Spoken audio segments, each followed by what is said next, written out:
मैंने अपने तीनों हमला करने वाले कुत्तों को एक एक सुपर कैप्सूल खिलाई और गोली निगलते ही उनकी ताकत इंसानों से कई गुना ज्यादा हो गई। अगले ही पल मैं सीधे सिटी हॉल पहुंच गया। वहां मैंने मेयर को बंधक बना लिया, जबकि मेरे आदमी छत पर बम लगा रहे थे। पूरा शहर डर से कांप रहा था। तभी वहां पहुंच गया सुपर डॉग और उसके साथ था जॉन। उसकी सारी शक्तियां खत्म हो चुकी थीं, लेकिन फिर भी उसने अपनी सूंघने की ताकत से बम का पता लगा लिया। वो चुपके से वेंटिलेशन के रास्ते अंदर घुसा, लेकिन अचानक उसका पैर फिसल गया और वह जोरदार आवाज के साथ नीचे आ गिरा। उसे जमीन पर पड़ा देखकर मैं हंस पड़ा। मुझे लगा अब उसका खेल खत्म हो चुका है। मैंने तुरंत अपने तीनों खूंखार कुत्तों को आदेश दिया कि उसे जिंदा मत छोड़ना। तीनों जानवर दहाड़ते हुए उसकी तरफ दौड़े, लेकिन तभी सब कुछ बदल गया। जमीन पर पड़ी सुपर कैप्सूल उसने बिजली जैसी तेजी से निगल ली और अगले ही पल उसकी सारी ताकत वापस आ गई। वो इतनी तेजी से भागा कि मेरे तीनों कुत्ते उसके पीछे गोल गोल घूमने लगे। मैंने खुद एक कैप्सूल निगल ली। मेरी टूटी टांग पल भर में ठीक हो गई। मौका देखते ही मैंने सुपर डॉग पर जोरदार हमला कर दिया। मेरा वार सीधा उसे जाकर लगा। वह संभल भी नहीं पाया था कि मेरे तीनों कुत्ते फिर उस पर टूट पड़े। अब वह पूरी तरह गिर चुका था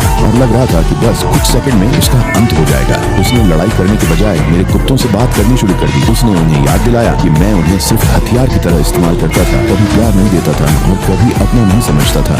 वे मेरी तरफ मुड़ गए। तीनों मुझ पर टूट पड़े, लेकिन खतरा अभी खत्म नहीं हुआ था। छत पर लगा बम फटने वाला था। सुपर डॉग बिजली की रफ्तार से ऊपर पहुंचा, बंधकों की रस्सियां खोली और बम को अपने मुंह में दबाकर पूरी ताकत से जमीन की तरफ भागा। फिर उसने धरती को ड्रिल की तरह चीरना शुरू कर दिया और वह धरती की गहराइयों में जाता चला गया ताकि विस्फोट शहर तक न पहुंचे। लेकिन तभी काउंटडाउन शून्य पर पहुंच गया और भयंकर धमाका हुआ। विस्फोट इतना बड़ा था कि सुपर डॉग सीधे जमीन के अंदर से उछलकर अंतरिक्ष तक पहुंच गया। कुछ देर बाद उसका शरीर आग के गोले की तरह वापस धरती की तरफ गिरने लगा। पूरा आसमान लाल हो गया और वह जोरदार धमाके के साथ जमीन पर आ गिरा। जब जॉन ने मिट्टी हटाकर उसे बाहर निकाला तो उसका शरीर पत्थर की तरह सख्त हो चुका था। आसपास खड़ी भीड़ रोने लगी। सबको लगा कि सुपर डॉग मर चुका है, लेकिन तभी उसकी आंख हल्की सी खुली। वह जिंदा था और उसी दिन उसने फैसला किया कि वह हमेशा इस दुनिया की रक्षा करेगा और हर अपराधी को खत्म करेगा।